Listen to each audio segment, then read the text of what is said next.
concernant une petite étude sur la nécessité de cartographier donc votre univers et l'univers des sociétés par rapport à leur marque. Pour créer cette map de ce marché, on a utilisé donc Alexis, qui est responsable d'études GFK Group, qui est, pour votre information aussi, un ancien CEO et fondateur de Conso Data Trader, donc qui est dans ce milieu-là depuis pas mal d'années. Donc il nous a fait une petite étude et qui a posé des questions à peu près 1000 personnes.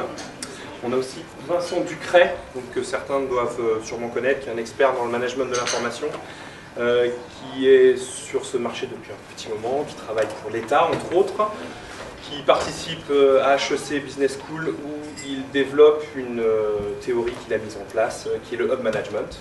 Et la dernière personne qui interviendra dans ce petit déjeuner est Nazim Damarji, qui est notre spécialiste Web 2.0, réseaux sociaux chez Hotwire.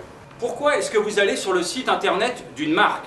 Donc là, on parle bien de votre site officiel, et l'enseignement est assez intéressant. On va, et c'est ce que vous voyez sur la première ligne, principalement, 71%, majoritairement, sur le site d'une marque pour y trouver des informations sur un produit ou un service. Bref, on y va pour se renseigner, et derrière ça, et quelque part le chiffre, j'ai presque envie de dire, l'enseignement de cette première question posée à l'échantillon, il est dans le chiffre qui n'apparaît pas, qui est la deuxième ligne. Pour faire partie d'une communauté, moins de 2%.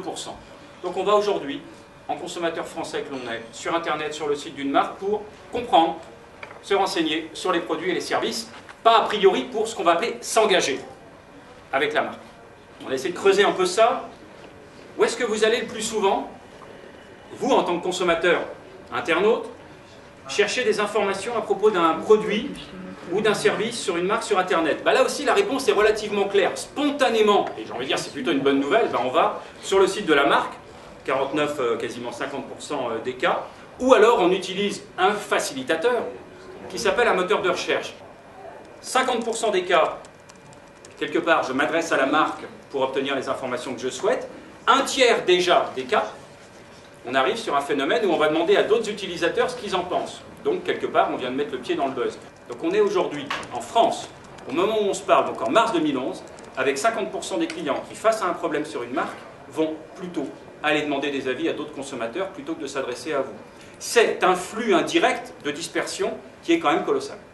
Aujourd'hui, il va falloir avoir 3 points à gérer pour approcher les réseaux sociaux. Le premier point serait les objectifs. Quels seraient vos objectifs pour ces blogueurs-là ou les réseaux sociaux? Le second point serait quelle stratégie adopter? Et le troisième point, c'est comment mesurer cette campagne. La forme de communication est passée d'un monologue à un format de dialogue.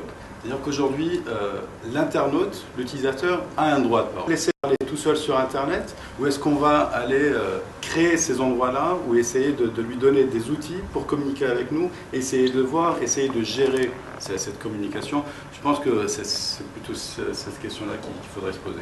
On est passé d'un marketing de notoriété. Marlboro, la cigarette la plus vendue dans le monde. Sa promesse est dans le produit. On est passé ensuite, on a été gouverné quelque part par les grandes années de la satisfaction client. C'était le service qui faisait la différence et qui faisait qu'on engageait avec le consommateur, qu'on le fidélisait, etc.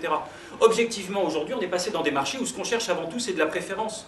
C'est-à-dire que le bon vieux funnel des années 60, dans le behaviorisme du marketing, je connais, je considère, j'achète et je suis fidélisé, a volé en éclats dans une certaine mesure. Aujourd'hui, ce qu'on cherche à savoir, et ce qu'on cherche à entretenir quand on est une marque, c'est à garder un socle et à augmenter la préférence consommateur. Cette préférence consommateur, elle ne vient plus uniquement de ce que la marque dégage par sa publicité ou la qualité de ses produits. Elle vient aussi de l'avis des utilisateurs.